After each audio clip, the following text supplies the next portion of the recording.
13টি ধাপ মেনে বিদেশে যাই, মানব পাচারের ঝুঁকি কমায়। প্রিয় দর্শক, আমাদের প্রতিনিয়ত দেশ থেকে বিদেশের মাটিগুলোতে বিভিন্ন ধরনের মানুষ মানব পাচারের শিকার হচ্ছে। সেই মানব পাচারের শিকার কমাতে আমরা যদি 13টি ধাপ মেনে বিদেশে যাই, তাহলে আমরা কখনো মানব পাচারের শিকার হব না। আর সেই 13টি ধাপ মেনে বিদেশে গেলে মানব পাচারের শিকার হওয়ার আমাদের সম্ভাবনাগুলো কম থাকে। আমাদের 13টি ধাপের মধ্যে আমরা বেশ কয়েকটি পার্টে সাজিয়েছি আমাদের এই ধাপগুলো। তার মধ্যে 1 নম্বর ধাপটি হচ্ছে নিরাপদে বৈধ উপায়ে বিদেশে যাওয়ার সিদ্ধান্ত। তথা আপনি যদি বিদেশে যান, তাহলে আপনাকে অবশ্যই বৈধ পথে এবং নিরাপদে বিদেশে যেতে হবে। তার জন্য আপনাকে সর্বপ্রথম আপনাকে সিদ্ধান্ত গ্রহণ করতে হবে যে আপনি কোন উপায়ে বিদেশে যাবেন, সেই সিদ্ধান্তটি আপনার। দর্শক, আমাদের 2 নম্বর ধাপটি হচ্ছে আর্থিক ও সামাজিক লাভ ক্ষতির হিসাব করে বিদেশে যাওয়ার সিদ্ধান্ত নিন। তথা আপনি আপনার দেশ থেকে, আপনার গ্রাম থেকে, আপনার পরিবার থেকে আপনি দূরে যাচ্ছেন একটি দেশে, তথা আপনি মালয়েশিয়া যাচ্ছেন, বা আপনি ইন্দোনেশিয়া, বা আপনি সিঙ্গাপুরে, বা আপনি সৌদি আরবে যাচ্ছেন। সেখানে যাওয়ার ক্ষেত্রে আপনার বাড়ির গরু ছাগল বিক্রি করে, বা জমি জায়গা বন্ধক রেখে, বা জমি জায়গা বিক্রি করে আপনার মা বাবাকে, আপনার পরিবারকে, আপনার স্ত্রী সন্তানদেরকে একা করে রেখে আপনি চলে যাচ্ছেন বিদেশের মাটিতে অর্থ উপার্জনের জন্য। কিন্তু সেখানে যাওয়ার ক্ষেত্রে আপনার আর্থিক ক্ষতি এবং আর্থিক সামাজিক ক্ষতি কী হচ্ছে, বা আপনার আর্থিক ও সামাজিক লাভ কী হচ্ছে, আপনাকে সেই হিসাব নিকাশ করে আপনাকে বিদেশে যাওয়ার সিদ্ধান্ত নিতে হবে। এটি হচ্ছে আমাদের 2 নম্বর ধাপ।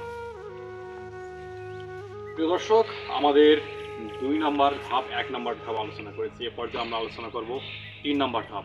আমাদের 3য় নম্বর ধাপটি হচ্ছে আমরা নিজের পাসপোর্ট, নিজের ভিসা আমরা নিজেই যাচাই করব, নির্ভুলভাবে তথ্য দিয়ে, যে আমাদের কোথাও কোনো ভুল হচ্ছে নাকি, আমাদের কোন তথ্যটি এড়িয়ে গেছে, আমাদের বাবা মায়ের নামের ক্ষেত্রে, আমাদের নিজের নামের ক্ষেত্রে, জেলা, উপজেলা এবং ইউনিয়নের ক্ষেত্রে আমাদের কোন কোন বিষয়গুলো ভুল হয়েছে।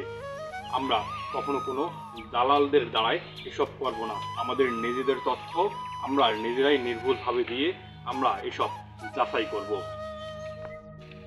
দর্শক, বিদেশে যাওয়ার আমাদের 4র্থ নাম্বার ধাপটি হচ্ছে জেলা জনশক্তি ও কর্মসংস্থান অফিসের ডাটাবেজে তথা ডেমো অফিসে আমাদের নামটাকে নিবন্ধন করতে হবে। আমরা যদি সেই জেলা জনশক্তি ও কর্মসংস্থান অফিস ডেমোর ডাটাবেজে আমরা যদি আমাদের নাম নিবন্ধন করতে পারি, তাহলে আমরা আমাদের সরকারের তালিকাভুক্ত খাতায় আমাদের নাম থাকবে। তাহলে আমরা যদি বিদেশে গিয়ে কোনো ধরনের বিপদের মুখে পড়ি, আমাদের কোনো সমস্যা হলে সেখানে তখন আমরা সরকারের সহযোগিতা পাবো, সরকারের সাপোর্ট পাবো। আর যদি আমাদের জেলা জনশক্তি কর্মসংস্থান অফিস ডেমোর ডাটাবেজে যদি আমাদের নাম না থাকে, যদি সরকারের খাতায় আমাদের নাম না থাকে, তাহলে আমরা বিদেশে গিয়ে যদি কোনো প্রকার সমস্যার মুখে পড়ি, কোনো ধরনের বিপদ আপদ হয়, বা কোনো ধরনের হয়রানির মুখে পড়ি, তাহলে আমরা সরকারের কোনো ধরনের সাপোর্ট পাবো না। তাই আমাদের উচিত আমরা জেলা জনশক্তি ও কর্মসংস্থান অফিস ডেমো এর ডাটাবেজে আমাদের নাম নিবন্ধন করব। দর্শক, আমাদের 5 নম্বর ধাপটি হচ্ছে লাইসেন্স প্রাপ্ত রিক্রুটিং এজেন্টদের মাধ্যমে বিদেশে যান এবং বিনা রসিদে রিক্রুটিং এজেন্ট বা সাব এজেন্টদের সাথে আমরা কখনোই টাকা লেনদেন করব না। তো দর্শক, এটি দ্বারা বোঝানো হয়েছে বাংলাদেশে 2000-এরও বেশি রিক্রুটিং এজেন্সি রয়েছে।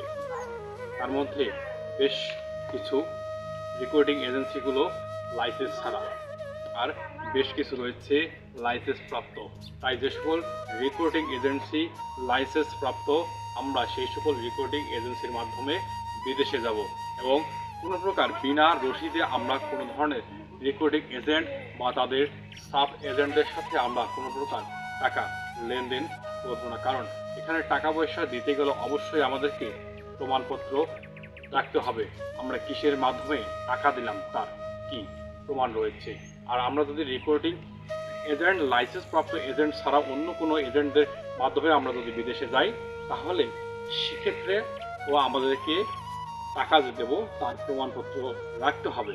লাইসেন্সপ্রাপ্ত রিক্রুটিং এজেন্ট ছাড়া অন্য কোনো রিক্রুটিং এজেন্টের মাধ্যমে আমরা যদি বিদেশে যাই তাহলে সেক্ষেত্রে আমাদের মানব পাচার হওয়ার সম্ভাবনা রয়েছে এবং তারা আমাদের কাছে রসিদ ছাড়াই টাকা পয়সা লেনদেন করে। অতএব আমরা সেক্ষেত্রে সতর্ক থাকব।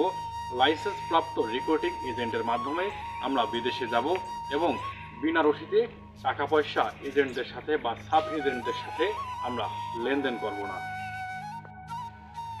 দর্শক, আমাদের একে একে 5টি ধাপ আলোচনা করা হয়ে গিয়েছে।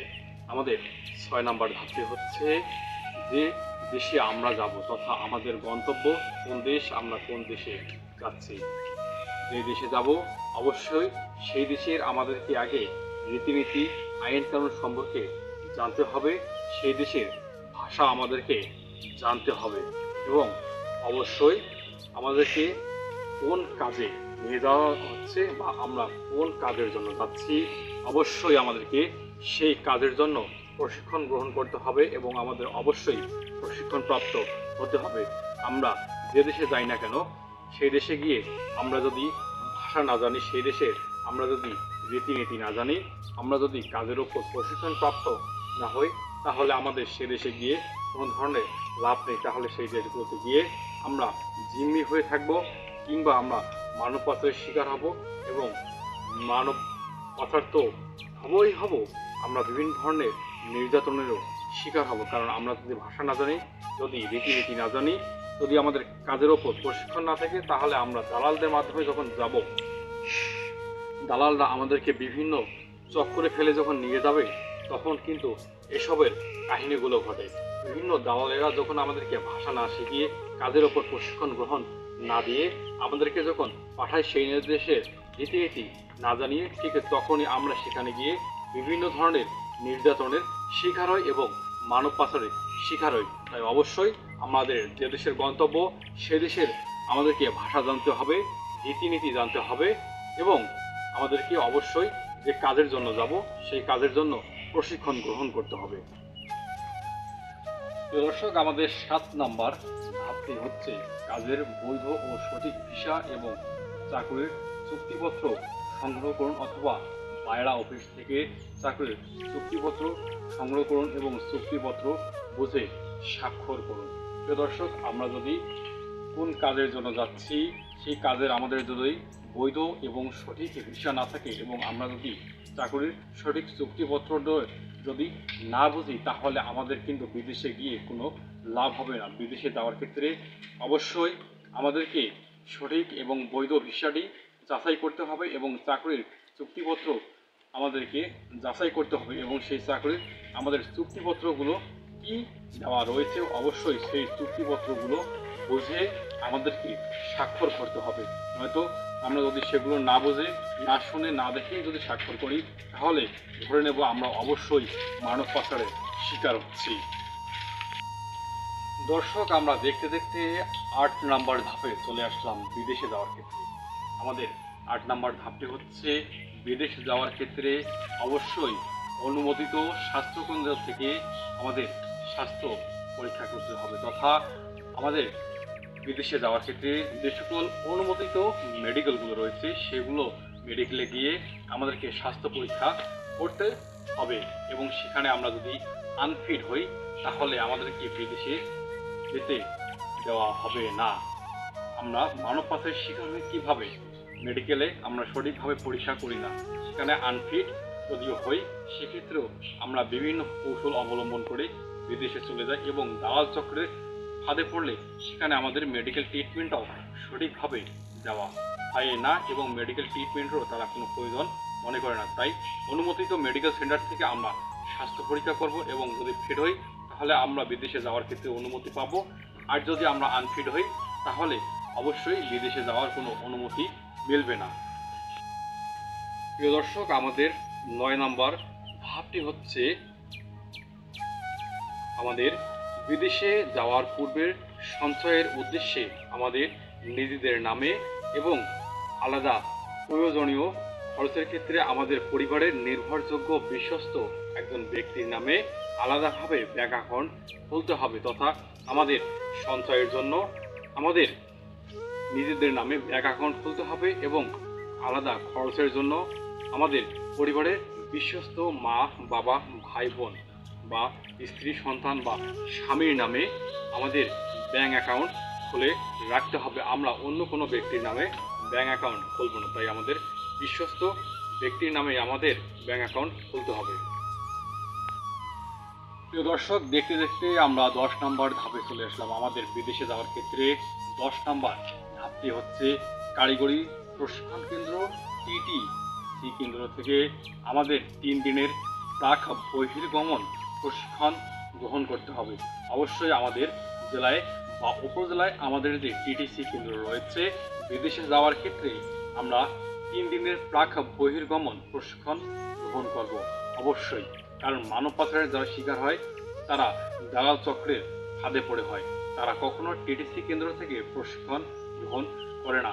এমনকি যারা দালাল চক্রের ফাঁদে পড়ে তারা যখন TTC কেন্দ্রে যায়, সেখানে গিয়ে তারা সেই দেশের নাম তথা ভাষা সঠিকভাবে বলতে পারে না, কোন কাজের জন্য যাচ্ছে সেটাও তারা বলতে পারে না। তাই আমরা বৈধ উপায়ে যাব, আমরা ভাষা শিখব, সব কিছু সঠিক প্রক্রিয়া অবলম্বন করে যাব এবং 3 দিনের প্রাক বহির্গমন প্রশিক্ষণ আমরা গ্রহণ করব TTC কেন্দ্র থেকে তথা কারিগরি প্রশিক্ষণ কেন্দ্র থেকে আমরা গ্রহণ করব। প্রিয় দর্শক, বিদেশে যাওয়ার ক্ষেত্রে আমাদের 11 নম্বর ধাপটি হচ্ছে জেলা জনশক্তি ও কর্মসংস্থান অথবা জনশক্তি কর্মসংস্থান প্রশিক্ষণ ব্যুরো অফিস তথা BMT-তে আমাদেরকে ফিঙ্গারপ্রিন্ট দিতে হবে এবং সেই অফিস থেকে আমাদেরকে বিদেশে যাওয়ার জন্য স্মার্ট কার্ড ছাড়পত্র গ্রহণ করতে হবে। এটি হচ্ছে আমাদের বিদেশে যাওয়ার 11 নম্বর ধাপ। যদি আমরা এটি গ্রহণ না করি তাহলে আমরা ধরে নেব যে আমরা মানব পাচারের শিকার হচ্ছি।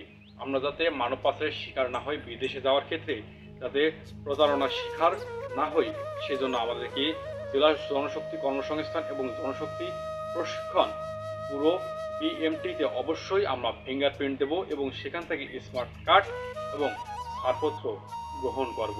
এটি দর্শক, আলোচনা করতে করতে আমরা শেষের দিকে এসেছি। এখন আলোচনা করব 12 নম্বর ধাপটি নিয়ে। দর্শক, বিদেশে যাওয়ার ক্ষেত্রে আমাদের যে 12 নম্বর ধাপটি রয়েছে এটি অত্যন্ত আমাদের কাছে গুরুত্বপূর্ণ। আমাদেরকে এই কাজটি অবশ্যই করতে হবে। আর যদি না করি তাহলে আমরা বিদেশে গিয়ে আমরা যদি কোনো বিপদে আপদে পরিবার কোনো সমস্যার সম্মুখীন হই তাহলে আমরা কখনো উদ্ধার হতে নাও পারে, এমনকি নির্যাতন, জেলের হানি পর্যন্ত আমাদের টানতে হতে পারে। তাই আমাদের বিদেশে যাওয়ার ক্ষেত্রে আমাদের visa, passport, fingerprint, smart card যে সকল কাগজপত্রগুলো রয়েছে সমস্ত কাগজপত্রের আমরা ফটোকপি করব। ফটোকপি করে আমাদের পরিবারের কাছে সংগ্রহ করে রাখবো এবং আর একটি গ্রুপে ফটোকপি করে আমাদের নিজেদের সঙ্গে রাখবো, যাতে আমাদের কোনো সমস্যা বা বিপদ আপদ হলে বিদেশে আমরা যে দেশে যাব সেই দেশে আমাদের যদি কোনো আত্মীয় স্বজন বা নিকটাত্মীয় বা আমাদের দেশের কোনো মানুষজন থাকে বা অন্য কোনো অঞ্চলের মানুষজন থাকে আমাদের পরিচিত, তারা যাতে সেই কাগজপত্রগুলো নিয়ে আমাদেরকে সেই সকল সমস্যাগুলো থেকে উদ্ধার করতে পারে, সেজন্য আমাদের এই 12 নম্বর ধাপটি অবশ্যই গুরুত্বতর সাথে নিতে হবে এবং এই কাগজপত্রগুলো অবশ্যই ফটোকপি করে রাখতে হবে আমাদের নিজেদের প্রয়োজনে, নিজেদের সাথে এবং আমাদের পরিবারের কাছেও রাখতে হবে। প্রিয় দর্শক, দেখতে দেখতে আমরা শেষ পর্যায়ে এবং আমাদের শেষের ধাপে এসে গিয়েছি। আমাদের বিদেশে যাওয়ার ক্ষেত্রে 13 নম্বর ধাপে হচ্ছে অবশ্যই অনুমোদিত 3টি বিমানবন্দরের মধ্যে একটি দিয়ে দিতে হবে। এই 3টি বিমানবন্দর হচ্ছে ঢাকা, চট্টগ্রাম ও সিলেট। এই 3টি বিমানবন্দরের যে কোনো একটি দিয়ে আমাদেরকে যেতে হবে।